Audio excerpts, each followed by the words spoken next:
எந்த விதத்திலையும் கருணை காட்டாம எந்த விதத்திலையும் குறைப்பில்லாத 30 வருட ஆயுள் தண்டனை அப்படிங்கிறது தான் இன்னைக்கு கொடுக்கப்பட்ட ஒரு ஜட்மெண்டா இருக்கு. ஞானசேகரனுக்கும் எந்த விதமான பெயிலும் வழங்கப்படவில்லை.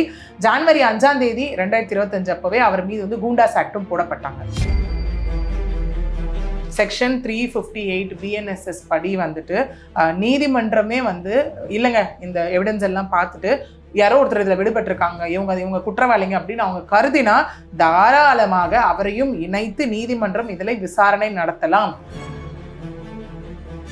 கால் பண்ணி அந்த சார் கூப்பிட்டா நீயும் வரணும்னு சொன்ன ஒரு விஷயங்களா இருக்கட்டும், அது எல்லாமே இல்லை நீங்க நிரூபணம் ஆயிருக்கு. ஆக்சுவலி ஏன்னா 6:30 மணில இருந்து அந்த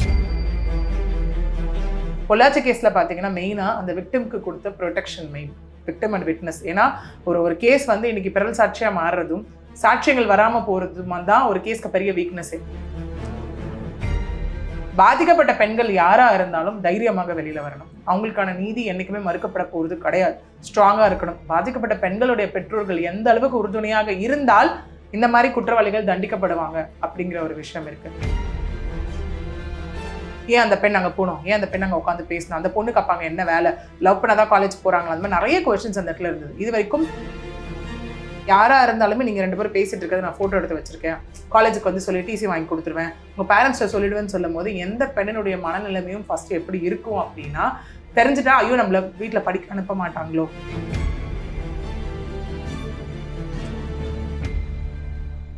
தீர்ப்புல என்ன சொல்லப்பட்டிருக்கு, தீர்ப்பை நீங்க எப்படி பாக்குறீங்க? சரி, இந்த தீர்ப்பை வந்து நம்ம 28ஆம் தேதி மே 28 வந்து ஞானசேகரன் தான் குற்றவாளி அப்படின்னு அறிவிச்ச அன்னைக்கே எல்லாராலும் பெருசா எதிர்பார்க்கப்பட்ட ஒரு விஷயம் இந்த ஆயுள் தண்டனை அப்படிங்கிற ஒரு விஷயம் தான். ஓகே, ஏன்னா ஸ்டில் வந்துட்டு டெத் பெனால்ட்டி அப்படிங்கிறது பாத்தீங்கன்னா it is a questionable and debatable ஒன்று. ரெண்டாவது வந்து எந்த அளவுக்கு அந்த நடந்த கிரைமோட கொடுமை வந்து உச்சக்கட்டமா இருக்கு அப்படிங்கிறதுல பொறுத்து தான் டெத் பெனால்ட்டி அப்படிங்கிற ஒரு விஷயம் வந்து இங்க நிர்ணயிக்கப்படும். தட் இஸ் எப்படி டேர்ம் பண்ணுவோம் அப்படின்னா rarest of the rare case அப்படின்னு நாங்கள் டேர்ம் பண்ணுவோம். பட் அப்படி இருக்கும் போது இதுல பாத்தீங்கன்னா இன்னைக்கு கொடுத்துருக்க ஜட்மெண்ட்ல வந்து 30 வருடங்கள் ஆயுள் தண்டனை அப்படிங்கிற ஒரு விஷயம் இருக்கு. 30 வருடங்களும் ரெமிஷன் இல்லாத எந்த விதத்திலையும் கருணை காட்டாம எந்த விதத்திலையும் குறைப்பில்லாத 30 வருட ஆயுள் தண்டனை அப்படிங்கிறது தான் இன்னைக்கு கொடுக்கப்பட்ட ஒரு ஜட்மெண்டா இருக்கு. இந்த வகையிலும் சலுகை காட்டாத தண்டனை குறைப்பு இல்லாத அப்படிங்கறத சொல்லியிருக்காங்க. வந்து தண்டனை கைதி அப்படிங்கிறதுக்கும் குற்றவாளி அப்படிங்கிறதுக்கும் இடைப்பட்ட கேப் தான் இந்த ட்ரையல் முடிச்சு கன்விக்ஷன் அப்படிங்கிற ப்ராசஸ் இந்த இடத்துல. அப்படி இருக்கும் போது பார்த்தோம்னா முன்னாடி பெயில் கான்செப்ட் இருக்கும். இங்க ஞானசேகரனுக்கும் எந்த விதமான பெயிலும் வழங்கப்படவில்லை. ஜனவரி 5ஆம் தேதி 2025 அப்பவே அவர் மீது வந்து கூண்டாஸ் ஆக்டும் போடப்பட்டாங்க. போடப்பட்டதுக்கு அப்புறம் பாத்தீங்க அப்படின்னா இப்போ இதுக்கப்புறம் ஒரு பரோல்ல வரக்கூடிய ஒரு விஷயங்கள் இருக்க போதா என்ன அப்படிங்கிறது எல்லாமே இங்க கொஸ்டின் மார்க்கா தான் இருக்கு. ஒண்ணு. ரெண்டாவது எந்தவித தண்டனை குறைப்பும் இல்லாத அப்படின்னு பார்த்துக்கிட்டோம்னா சில பேருக்கு வந்து நம்ம ஒரு ஜெயில இருக்காங்க அப்படின்னும் போது அவங்களுக்கு வந்து கருணையின் அடிப்படையிலோ இல்லை நன்னடத்தையின் அடிப்படையிலோ தண்டனைகள் குறைக்கப்படுகிறது அப்படின்னா நம்ம சில இது பார்த்துருப்போம் இல்லையா. அந்த மாதிரி எந்த ஒரு விஷயமும் ஞானசேகரனோட ஜட்மெண்ட் விஷயத்துல நடக்க போறது இல்லை அப்படிங்கிறதும் நம்ம இதுல இப்படியும் எடுத்துக்கலாம். ஓகே, அவங்க அதுக்கப்புறம் அப்பீல் போறாங்க வைக்கிறாங்க அப்படிங்கிறது எல்லாமே அது வந்து அடுத்த கட்டமான விஷயம். பட் இப்ப கொடுத்துருக்க ஜட்மெண்ட்டை வந்துட்டு நம்ம உள்ள வந்து நம்ம ஆராய்ஞ்சு பார்க்கணும் அப்படின்னா இந்த மாதிரி ஒரு விஷயத்துலதான் நம்ம வந்து இதை கோரிலேட் பண்ண முடியும். லாயர் வந்து நாங்க மேல்முறையீடு போவோம் அப்படின்னு சொல்லியிருக்காரு. அதுல அவர் இன்னொன்னு சொல்றாருன்னா இதே அதிகபட்ச தண்டனை அப்படின்னு சொல்றாரு. முதல்ல ஞானசேகரன் அவர்களுக்கு வந்துட்டு எந்த அட்வொகேட்டும் அந்த இடத்துல அப்பியர் ஆகல. ஆக்சுவலி அதுக்கப்புறம் லீகல் எய்ட் மூலியமா 2 அட்வொகேட்ஸ் அதில் அப்பியர் பண்ணப்பட்டாங்க. ஏன்னா இன்னைக்கு பொதுமக்களோட குரலாவே என்ன இருக்கு ஆக்சுவலி என்னன்னா இந்த மாதிரி யாராவது ஒருத்தர் குற்றம் செஞ்சுட்டு அவங்களுக்கு ஏன் அட்வொகேட்ஸ் போறீங்க அப்படிங்கிற மாதிரிலாம் இருக்கும். பட் ஈவன் தப்பு செய்யறவங்களுக்கும் அரெஸ்ட் பண்ணப்பட்டவங்களுக்கும் ஒரு பேசிக் ரைட்ன்றது ஒன்று உண்டு. அதுதான் கான்ஸ்டிடியூஷனல் லா சொல்லுது. இந்திய அரசியலமைப்பு சட்டமா இருக்கட்டும் BNSS இருக்கட்டும் அவங்க சொல்ற விஷயம் அதுதான். ஓகே, அப்படி இருக்கும் போது பார்த்தோம்னா அப்பாயிண்ட் பண்ணப்பட்ட ஒரு அட்வொகேட்ஸ் அவங்களும் இப்போ வந்து எல்லாருமே மேல்முறையீடு போவாங்க அந்த இடத்துல. 1 இல்லை 2 இல்லை எல்லா கேசஸ்லையும் நம்ம பார்க்குறோம் யாருக்கு அகெயின்ஸ்டாக அங்கே ஜட்மெண்ட் வந்திருக்கோம் அவங்க கண்டிப்பாக அடுத்தது மேல்முறையீடு போகிறது வந்து ஒரு யூஸ்வலான ஒரு ஃபேக்டர் தான் அந்த இடத்துல. பட் அது மேல்முறையீடுக்கு எக்ஸெப்ட் பண்ணப்பட போதா அப்படிங்கிறது ஒரு விஷயம் அந்த இடத்துல. ஏன்னா ஹைகோர்ட் டு சுப்ரீம் கோர்ட்டுக்கு அப்புறம் ரிவ்யூ ரிவிஷன் அதுக்கப்புறம் கருணை மனு அப்படிங்கிற விஷயங்கள் எல்லாமே அந்த இடத்துல போவோம். It is purely based on discretionary power அந்த இடத்துல போகிறது எல்லாமே. ஓகே, இங்கே இவங்களே சொல்கிற விஷயம் என்னன்னா அந்த ஆக்டில் S64 clause 1ல வந்து ஆயுள் தண்டனை அப்படின்னு கொடுத்துருக்காங்க அந்த இடத்துல. பட் அந்த ஆயுள் தண்டனை இந்த 30 ஆண்டு காலம் அப்படிங்கிறது உச்சபட்ச தண்டனை. இது கூட எங்களுக்கு அப்பீல் போறதுக்கு ஒரு விஷயமா இந்த இடத்துல வந்துட்டு கன்சிடர் பண்ணப்படலாம் அப்படிங்கிறது தான் ஞானசேகரன் தரப்பு வழக்கறிஞர் சொன்ன ஒரு விஷயமா பார்க்கப்படுது. மேல்முறையீடு போனா தப்பிக்கிறதுக்கு வாய்ப்பு இருக்கா இல்லை தண்டனை குறைப்புக்கு வாய்ப்பு இருக்கு? கிட்டத்தட்ட 11 பிரிவுகள். அதுல வந்துட்டு 10 பிரிவுகளின் கீழ் தண்டனை, ஒரு பிரிவு வந்து Tamil Nadu women harassment act section 4 கீழே வந்துட்டு அதுல தண்டனை இல்லை அப்படிங்கிற ஒரு விஷயம் வந்திருக்கு. ஏன்னா பிஎன்எஸ்லேயே உச்சபட்ச தண்டனை இங்க கொடுத்துட்டாங்க இல்லையா, அதாவது 64 clause 1 வந்து 30 வருட காலம் ஆயுள் தண்டனை அப்படிங்கிற ஒரு விஷயம் வந்துட்டு கொடுத்துட்டாங்க அந்த இடத்துல. அப்படி இருக்கும் போது வந்துட்டு அங்க அதுக்கான ஒரு விஷயங்கள் அந்த செக்ஷன் அந்த மட்டும் தண்டனைகள் எதுவும் அங்க வந்து வழங்கப்படவில்லை அந்த இடத்துல. ஓகே, அப்படி இருக்கும் போது இது எல்லாமே திரும்ப 29 சாட்சியங்கள் 75 ஆவணங்கள் சமர்ப்பிக்கப்பட்டு தான் இன்னைக்கு இந்த ஜட்ஜ்மெண்ட் கொடுக்கப்பட்டிருக்கு. கூடவே இதுல யாரும் பிறல் சாட்சியாகவும் மாறவில்லை. இன்னொன்னு பாத்தீங்கன்னா எக்ஸ்பர்ட் விட்னஸ் எல்லாமே பாதிக்கப்பட்ட பெண்ணா இருக்கட்டும் எல்லாருமே இந்த இடத்துல ஸ்ட்ராங்கா இருந்திருக்காங்க இந்த கேஸை பொறுத்த வரைக்கும் பார்க்க போனா. அப்படி இருக்கும்போது நம்ம அப்பீல் போகும்போது இது வந்து ரிவர்ஸ் ஆகுமா அப்படின்னு பார்த்தோம்னா எவிடென்ஷியரி ப்ரூஃப் எல்லாமே ஸ்ட்ராங்கா இருக்கும் போது அது அகைன் ஒரு பெரிய ஒரு கொஸ்டின் மார்க்கா தான் இருக்கு அந்த இடத்துல. ரெண்டாவது எப்படி பார்க்குறீங்க இந்த தீர்ப்பை பற்றி சொல்லும்போது எல்லாருமே என்ன சொல்றாங்கன்னா ரொம்ப விரைவாக ஒரு 6 மாதத்துக்குள்ள இந்த வழக்கு முடிக்கப்பட்டு தீர்ப்பு வழியாக இருக்குது. இப்போ எப்படி பார்க்குறீங்க இது கடந்து வந்த பாதை ஒரு 3 IPS அதிகாரிகளோட கோர்ட்டோட மேற்பார்வையில் தான் நடந்தது. கடந்து வந்த பாதை எப்படி பார்க்குறீங்க? டிசம்பர் 23 ஒரு இன்சிடென்ட் நடக்குது. அதுக்கப்புறம் 24 அவர் அரெஸ்ட் செய்யப்படுறாரு. அதுக்கப்புறம் ஹைகோர்ட் 2 பேரும் நாடுறாங்க. பப்ளிக் இன்ட்ரெஸ்ட் லிட்டிகேஷன் நிறைய மனுக்கள் வந்து அங்கே ஃபைல் பண்ணப்படுது. வரலட்சுமி வழக்கறிஞர் அவர்களும் மோகன்தாஸ் அவர்களும் ஃபைல் பண்ணப்பட்ட ஒரு மனுவின் மீது அதுக்கப்புறம் special investigation team SIT appoint செய்யப்படுறாங்க. 3 பெண் IPS அதிகாரியால், அதாவது அண்ணாநகர், ஆவடி, சேலம் DC 3 பேர் அங்கே அப்பாயிண்ட் பண்ணப்படுறாங்க. ஐமன் ஜமால், ஸ்னேகா பிரியா அவர்கள், பிருந்தா அவர்கள் 3 பேரும் அப்பாயிண்ட் பண்ணப்பட்டு அப்புறம் அவங்க இன்வெஸ்டிகேஷனை ஃபுல் ப்ராசஸ்ல எடுத்துட்டு போய் அதுக்கப்புறம் நமக்கே நிறைய தெரியும் ஞானசேகரன் வீட்டின் மீது நிறைய அவங்க வந்துட்டு ஒரு நோட்டீஸ் அனுப்பின விஷயமா இருக்கட்டும், பத்திரிகையாளர்கள் உள்ள கொண்டு வந்து விசாரிக்கப்பட்ட விஷயமா இருக்கட்டும், அதுக்கப்புறம் இந்த FIR லீக்கேஜ் பத்தி விசாரிக்கப்பட்ட விஷயமா இருக்கட்டும், இந்த மாதிரி நிறைய விஷயங்கள் FIR லீக்கேஜ்ல காவல்துறையினரே சில பேர் உள்ள கொண்டு வரப்பட்டாங்க. அதுக்கப்புறம் ஹைகோர்ட்டை நாடி இந்த இடத்துல வந்து அண்ணா யூனிவர்சிட்டியில் அதுக்கப்புறம் நிறைய ரூல்ஸ் அண்ட் ரெகுலேஷன்ஸ் ஃபார்ம் பண்ணி கொண்டு வந்தாங்க. பாதிக்கப்பட்ட பெண்ணுக்கு 25 லட்சம் ரூபாய் அங்கே வந்துட்டு நிதி கொடுக்கணும் அப்படின்னு சொன்ன ஒரு விஷயம், இழப்பீடு கொடுக்கணும் அப்படின்னு சொன்ன விஷயமா இருக்கட்டும்.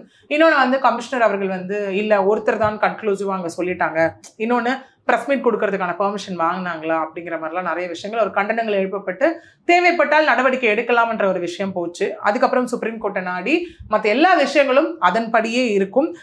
கமிஷனர் அவர்கள் மீது போடப்பட்ட ஒரு விஷயத்துக்கு மட்டும் இடைக்கால தடை அப்படிங்கிற மாதிரியெல்லாம் கொண்டு வந்தாங்க. அப்புறம் FIR லீக்கேஜ் வந்து டெக்னிக்கல் கிளிச் தான், அது வந்து தேசிய தகவல் மையம் தான் உள்ள வந்து பொறுப்புன்ற விஷயங்கள். அதுக்கப்புறம் நேஷனல் கமிஷன் ஃபார் விமன் உள்ள வந்தாங்க. இந்த மாதிரி பல்வேறு கட்ட ஒரு விஷயம் அடுத்து நடந்த ஒரு விஷயத்தை நம்மளால பார்க்க முடியும். கூடவே ஜனவரி 5ஆம் தேதி ஞானசேகரன் மீது கூண்டாஸ் வழக்கும் போடப்பட்டது. அதனைத் தொடர்ந்து இன்னும் ஒரு 6-7 கொள்ளை வழக்குல வந்துட்டு, அதாவது ஆல்ரெடி புழல்ல இருந்த ஞானசேகரன் அந்த கேஸ்க்காக திரும்ப அரெஸ்ட் பண்ணப்பட்டு கஸ்டடி எடுத்து விசாரணைக்கு உட்படுத்தப்பட்டார். இந்த மாதிரி நிறைய விஷயங்கள் அங்கே பார்க்கப்பட்டது. இன்னொன்று இப்போ எப்படி ஆயிடுச்சுன்னா ரொம்ப லேட் ஆனாலும் ஏன்ப்பா ஒரு கேஸை முடிக்க இவ்வளோ லேட் ஆகுது அப்படிங்கிற மாதிரியும், சீக்கிரம் முடிச்சிட்டாலும் என்னப்பா இவ்வளோ சீக்கிரம் இந்த கேஸை முடிச்சிட்டாங்க அப்படிங்கிற மாதிரியும் தான் ஒரு காமன் ஒரு டேர்மா இந்த இடத்துல இருந்துட்டு இருக்கு. பட் நம்ம எல்லாரும் எதிர்பார்க்கறது இந்த விஷயம் தானே, ஒரு பெண்ணுக்கு அகெயின்ஸ்டா ஒரு அநீதி நடக்குது அப்படின்னா இம்மீடியட்டா விரைந்து அந்த கேஸை முடிச்சு குற்றவாளிக்கு தக்க தண்டனை கொடுக்கணும் அப்படிங்கிறது தான் எல்லாரோட ஒரு ஆதங்கமாகவும் குரலாகவும் இருந்துட்டு இருந்தது. அதுக்கான ஒரு விடை தான் இன்னைக்கு ஞானசேகரனுக்கு கிடைத்திருக்கக்கூடிய இந்த ஒரு பனிஷ்மெண்ட். சமீபத்தில் தான் பொள்ளாச்சி தீர்ப்பு வந்தது, இப்போ உடனே இது வந்திருக்கு. இந்த 2 தீர்ப்புல இருந்து நாம கற்றுக்க வேண்டிய பாடங்கிறது என்ன? கால தாமதம் ஆகுதுன்றதுனால குற்றவாளிகள் தப்பிச்சிருவாங்கன்னு கிடையாது. அதே மாதிரி இது என்னடா சீக்கிரம் முடிச்சுட்டாங்க குற்றவாளி தப்பிச்சிட்டாங்க அப்படிங்கிறதும் கிடையாது. ஏன்னா இங்க சொல்ற ஒரு விஷயம் பார்த்தீங்கன்னா செக்ஷன் 358 BNSS படி வந்துட்டு நீதிமன்றமே வந்து இல்லைங்க இந்த எவிடன்ஸ் எல்லாம் பார்த்துட்டு யாரோ ஒருத்தர் இதில் விடுபட்டிருக்காங்க, இவங்க குற்றவாளிங்க அப்படின்னு அவங்க கருதினா தாராளமாக அவரையும் இணைத்து நீதிமன்றம் இதில் விசாரணை நடத்தலாம்.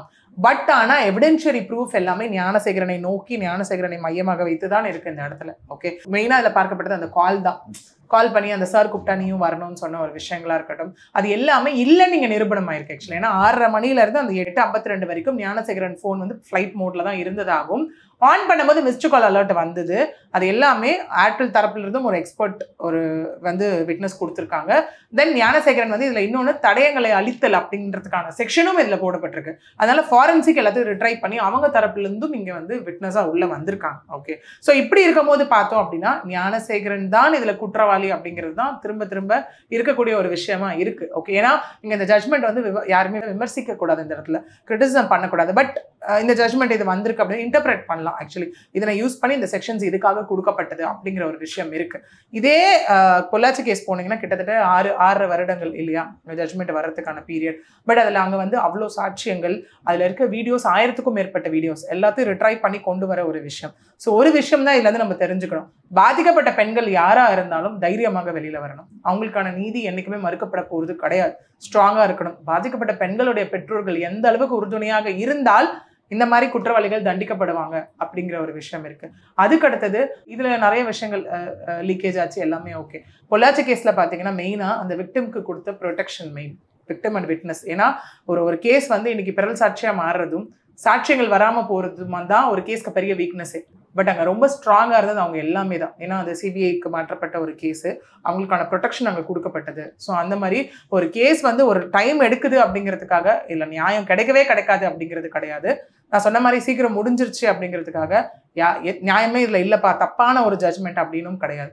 அது சீக்கிரமும் அந்த கேஸில் எத்தனை சாட்சியங்கள் இருக்குது, எவ்வளோ ஆவணங்கள் இருக்குது, என்னென்ன விஷயங்கள் இருக்குன்றதை வச்சு தான் டைம் டியூரேஷன் கொஞ்சம் டிலே ஆகுதே தவிர்த்து இதுலேயும் குற்றவாளிகள் தப்பிக்க மாட்டாங்க. இந்த மாதிரி நடக்கும்போதும் குற்றவாளிகள் தப்பிக்க மாட்டாங்க. கண்டிப்பாக தண்டிக்கப்படுவார்கள் அப்படிங்கிற ஒரு விஷயம் தான் 2 கேஸ்லையும் நம்ம எடுத்துக்கக்கூடிய ஒரு விஷயம். ஆனால் பார்த்தீங்கன்னா அது அந்த தீர்ப்பு வந்தப்பவும் சரி, இப்போ இந்த தீர்ப்பு வந்திருக்கவும் சரி, அதில் சில தப்பிச்சிட்டாங்கன்னு சொன்னாங்க. இப்போ இதில் வந்து அந்த சார் யாருங்கிற கேள்வி இன்னைக்கும் எழுப்புறாங்க ஸோ இன்னைக்கு இப்போ அவங்க சொல்லியிருக்காங்க அந்த மாதிரி கேள்வி எழுப்புறது, இல்லைன்னா அது வந்து நீதிமன்றம் ஏன்னா இருக்க சாட்சியங்கள் எல்லாமே வச்சுதான் அதை டிசைட் பண்ணப்பட்டிருக்கு. ஓகே அந்த மாதிரி. ஏன்னா இப்போ இதுல என்னன்னா உங்களுக்கு திரும்ப இது அப்பீல் போனாங்கன்னு வச்சுக்கோங்களேன், அந்த சாட்சியங்கள் எல்லாமே இருந்து மிஸ் அவுட் ஆயிடுச்சு அப்படின்னா ஜட்மெண்ட் காப்பி நமக்கு படிக்கும் போதே தெரியும் அந்த இடத்துல மிஸ் அவுட் ஆயிடுச்சு அப்படின்னும் போது கண்டிப்பாக. ஏன்னா இன்னொன்று இந்த கேஸ் வந்து ஹைகோர்ட்டோட டைரக்ட் சூப்பர்விஷன்ல நடந்த ஒரு கேஸ். அப்படி இருக்கும் போது ஜஸ்ட் லைக் தட் ஒருத்தவங்களை அப்படியே கம்ப்ளீட்டா ஒரு குற்றவாளி எக்ஸ்க்ளூட் பண்ணிட்டெல்லாம் ஒரு ஜட்மெண்ட் வந்து நம்மளால அந்த இடத்துல வந்து கொடுத்துட மாட்டாங்க. எல்லாமே கன்சிடர் பண்ணி கொடுக்கக்கூடிய ஒரு ஜட்மெண்ட் தான். அதனாலதான் இன்னைக்கு எந்த தீர்ப்பையும் நம்ம கிரிட்டிசைஸ் பண்ணக்கூடாது அப்படிங்கிற ஒரு விஷயம். பண்ணா கண்டிப்பா அது கண்டெம்ப்ட் ஆஃப் கோர்ட், அதுக்கான அடுத்த கட்ட ஒரு நடவடிக்கைகள் அந்த இடத்துல இருக்கும். இந்த தீர்ப்பு போக ஞானசேகர் மேலும் பல வழக்குகள் இருக்கு. சின்ன மாதிரி நடந்து அது என்ன ஆகும்னு நினைக்கிறீங்க? சரி, அதுக்கே சைட்ல போயிட்டு தான் இருக்கு. இப்போ சொன்ன மாதிரி அதில் அந்த 6 கொள்ளை வழக்குல வந்து ஒரு வழக்குல வந்து அவர் எடுத்து அதுக்கப்புறம் வந்துட்டு அவர் விசாரிக்கப்பட்டு திரும்ப புழல் சிறையில் அடைக்கப்பட்டார் இல்லையா. திரும்ப அந்த மாதிரி மிச்சம் உள்ள எல்லா கேசஸ்க்கும் அது நடக்க போகுது. முதல்ல பள்ளிக்கரணை காவல்துறையினரால் அது நடத்தப்பட்டது. இந்த மாதிரி எல்லா கேஸ்லையும் அது அடுத்தடுத்து நடக்க தான் போகுது இந்த இடத்துல. இது வந்ததுனால அது வந்து அந்த இடத்துல டிலே ஆக போகுதுனோ இல்லை அது அப்படியே முற்றிலுமாக மறந்து விட போகுது, மறைக்கப்பட போகுது அப்படிலாம் கிடையவே கிடையாது. இந்த கேஸ்க்கான ஜட்மெண்ட் இதில் வந்துருச்சு. மிச்ச கேஸ்க்கான விஷயங்கள் இதே மாதிரி விசாரணை செய்யப்பட்டு அதுக்கான எஃப்ஐஆர் போடப்படும், சார்ஜ் ஷீட் ஃபைல் பண்ணப்படும். சார்ஜ் ஷீட் ஃபைல் பண்ணப்பட்டு அதுக்கான விசாரணை நடக்கும் போது, அதுக்கான ட்ரையல் நடக்கும் போது இதே ஞானசேகரன் வந்து ட்ரையலும் அங்கே அட்டன் பண்ண வேண்டிய கட்டாயத்தில் தான் அவர் இருக்கார். பொள்ளாச்சி கேஸ்லையும் சரி இந்த கேஸ்லையும் சரி வந்து இன்னொன்று பாராட்டப்பட வேண்டிய விஷயம் அந்த பெண்களோட தைரியம் வந்து. ஆமாம், கண்டிப்பாக பெண்கள் வந்துட்டு கண்டிப்பாக ஏதோ ஒரு வகையில் நம்புறாங்க அப்படின்னும் போது வந்து பார்த்தோம்னா நம்ம நிறைய இதை பற்றி நான் சொல்லியிருக்கேன். ஏன்னா ரோட்ல போகிற யாரோ ஒருத்தவங்களை தெரியாமல் நம்பி அந்த பெண் கூடவே போயிட்டான்ற ஒரு விஷயம் இருக்காது. ஏதோ ஒரு உறவுகளை நம்பியா இருக்கும், இல்லை யாராவது ஒருத்தரை வந்துட்டு நம்பி ஒரு விஷயமா இருக்கும், இல்லை யாராவது ஒருத்தரால் இந்த மாதிரி ஃபோர்ஸ் பண்ணப்பட்ட ஒரு விஷயமா இருக்கும். இன்னொன்று இதில் நிறைய விக்டிம் பிளேமிங் அண்ட் ஷேமிங் நடந்தது அந்த இடத்துல. ஓகே, ஏன் அந்த பெண் அங்கே போகணும், ஏன் அந்த பெண் அங்கே உட்காந்து பேசணும், அந்த பொண்ணுக்கு அப்பாங்க என்ன வேலை, லவ் பண்ணாதான் காலேஜ் போகிறாங்களா, அந்த மாதிரி நிறைய கொஸ்டின்ஸ் அந்த இடத்துல இருந்தது. இது வரைக்கும் அதே இடத்துல நான் சொல்கிறேன், அந்த ஆண் நண்பரை பற்றி எந்த கேள்விகளும் எழுப்பப்படலை அந்த இடத்துல. ஓகே, அதே மாதிரி வந்து இருக்க சொசைட்டி திரும்ப வந்து கொஞ்சம் மாறணும் இந்த இடத்துல. ஓகே, ஒரு பெண்ணும் ஆணும் பேசிட்டு இருக்காங்கனால தப்பு தான் அப்படிங்கிற ஒரு விஷயம் அந்த இடத்துல கிடையாது இல்லையா. இன்னொன்று இங்கே வந்துட்டு அவங்க பேரண்ட்ஸ் கூட நின்றுருக்காங்க, அதுவுமே ரொம்ப பெரிய ஸ்ட்ராங். ஏன்னா ஒருவேளை நிஜமாவே அவங்க லவ் பண்ணிட்டு இருந்தாங்க அப்படின்னா அது அவங்க பேரண்ட்ஸ்க்கு தெரியணும், அந்த இடத்துல பிரச்சனை கிடையாது. ஓகே, இன்னொன்று யாரா இருந்தாலுமே நீங்க 2 பேரும் பேசிட்டு இருக்கிறது நான் போட்டோ எடுத்து வச்சிருக்கேன், காலேஜுக்கு வந்து சொல்லி டிசி வாங்கி கொடுத்துருவேன், உங்க பேரண்ட்ஸ்ட சொல்லிடுவேன்னு சொல்லும் போது எந்த பெண்ணினுடைய மனநிலைமையும் ஃபர்ஸ்ட் எப்படி இருக்கும் அப்படின்னா தெரிஞ்சுட்டா ஐயோ நம்மள வீட்டில் படிக்க அனுப்ப மாட்டாங்களோ அப்படிங்கிற ஒரு. இன்னைக்குமே நிறைய விமன் வந்து அவங்களுக்கு நடக்கிற கேர்ள் வந்து ஹராஸ்மெண்ட்டை பொறுத்துக்கிறாங்கன்னா, ஒன்று படிக்க அனுப்பாமல் வீட்டில் நிறுத்திடுவாங்களோ, இல்லை வேலைக்கு அனுப்பாமல் வீட்டில் நிறுத்திடுவாங்களோ, இல்லை வீட்டில் அவங்க தான் ஃபர்ஸ்ட் ஏர்னிங்காக இருக்கலாம், என்னோட சம்பளம் வந்து தானே என் குடும்பத்தை நடத்தணும் அப்படிங்கிற மாதிரி ஒரு விஷயங்கள் எல்லாமே இருக்குது. ஓகே, ஒன்று. இன்னொன்று வந்து பார்த்தீங்கன்னா பெண்களுக்கும் நான் சொல்ல வர விஷயம் என்ன அப்படின்னா, நிறைய இன்னைக்கு பார்த்தீங்கன்னா இந்த பொள்ளாச்சி வழக்காக இருக்கட்டும், காசி வழக்காக இருக்கட்டும், இந்த வழக்காக இருக்கட்டும், இல்லை இந்த பெரம்பூர் இன்சிடென்ட்டாக இருக்கட்டும், இந்த மாதிரி அடுத்தடுத்து நடந்த நிறைய விஷயங்களாக இருக்கட்டும், காதல் அப்படிங்கிற ஒரு வார்த்தையில் வந்து நம்பி தான் பெண்கள் வந்து ஆண்கள் கிட்ட போய் ஏமாற ஒரு விஷயம் இருக்கு. பட் பெண்களும் என்னன்னா கொஞ்சம் அலர்ட்டா இருக்க வேண்டிய கட்டாயத்துல இருக்காங்க. ஓகே, ஏன்னா இன்னமும் சொசைட்டி வந்து பெண்களுக்கு தான் கருப்பு அப்படிங்கிற ஒரு டேக் வச்சிருக்காங்க இல்லையா. ஒரு ஆண்களுக்கு அந்த மாதிரி ஒரு டேக் இல்லை. ஸோ அந்த மாதிரி போகும்போது பெண்கள் இது போயிடுச்சுன்னா அவங்க வாழ்க்கையே போயிடுச்சுன்ற ஒரு விஷயத்தை கருதி நிறைய பேர் அவங்க லைஃபையே முடிச்சுக்கிற இடத்துல வந்துடுறாங்க. ஸோ பெண்கள் அந்த மாதிரி விஷயங்கள் இருக்கும்போது கண்டிப்பாக have to be very alert அந்த இடத்துல. ஓகே, ரொம்ப அவசரப்பட்டு வாழ்க்கையை இழந்துடக்கூடிய ஒரு இடத்துல தான் இருக்காங்க. அது எல்லாமே இல்லாமல் பெண்களும் இந்த இடத்துல எச்சரிக்கையாக தான் இருக்க வேண்டும் அப்படிங்கிறதுக்கு வந்துட்டு பாதிக்கப்பட்ட தைரியமாக வெளியில் வரணும். பட் அந்த பாதிக்கப்படக்கூடிய சூழலே அவங்க ஏற்படுத்திக்க கூடாது அப்படிங்கிறது தான் இந்த மாதிரி கேசஸ்ல இருந்து எல்லாமே நம்ம கற்றுக்க வேண்டிய ஒரு விஷயமா இருக்கு. காதலன் வந்து அது அவர் மிரட்டினோடனே ஓடி போயிடுறாரு, வந்து திரும்ப ஒரு யாரையா கூட்டு இருந்தா கூட இவங்களை காப்பாற்றின்னு இருக்கலாம். எப்படி பாக்குறீங்க அவரோட செயலை? நம்ம இந்த கேள்வி அங்கே நிறைய எழுப்பப்பட்ட ஒரு கேள்வியாக தான் இருக்கு அந்த இடத்துல. ஓகே, ஏன்னா இந்த கேஸ் பொறுத்த வரைக்கும் பார்த்தீங்கன்னா அந்த ஆண் நண்பரை வேற ஒருத்தர் வந்து பிடிச்சி வச்சிருந்தாருன்ற மாதிரிலாம் எதுவுமே இல்லை. மிரட்டினதுனால போயிட்டாங்கன்ற மாதிரி கண்டிப்பாக யாரையாவது அங்கே இருந்து கூப்பிட்டு வந்திருக்கலாம். இல்லை ஐயோ கூப்பிட்டு வந்தால் நம்மளும் மாட்டிப்போமோ வச்சுப்போமோ அந்த மாதிரியோ, இல்லை ஆண் நண்பரை கூட இருந்தாரோ அப்படிங்கிற நிறைய கேள்விகள் எல்லாமே இதில் இருக்கு. பட் அந்த செயலை அவர் கண்டிப்பாக அந்த இடத்துல செஞ்சிருக்கலாம்.